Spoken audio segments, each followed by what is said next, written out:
后来乡亲啊，阁有风台来形成咯。位伫菲律宾东边海面的热带性低气压，早起8点已经将做今年第12号的风台洋流，拜四开始就会影响南部甲东部，会开始来落雨。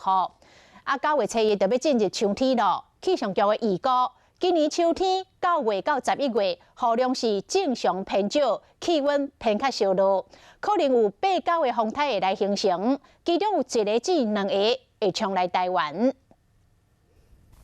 台风风台单离开，这礼拜又有一个风台要来。下早8点，伫菲律宾东方海面热带性低气压已经增强做今年第12号风台洋流。虽然往菲律宾去，但是有继拜四开始，外围环流影响台湾。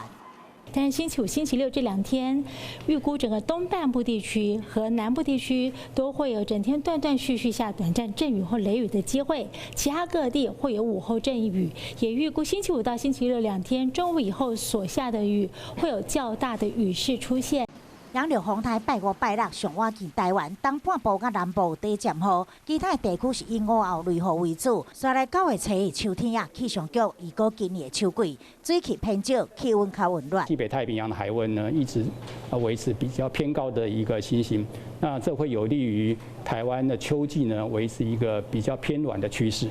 同时，我们也发现呢，印度洋的西边偏暖，东边偏冷的一个海温的配置。这种配置呢，通常会透过大气环流的联动呢，使台湾附近在秋季呢会有雨量偏干的趋势。另外，也阁估计有1个到2个风台可能会侵蚀台湾，尤其是秋天。随着东北季风产生强盘效应，恐惊会带来地灾性的雨量，嘛免会轻忽。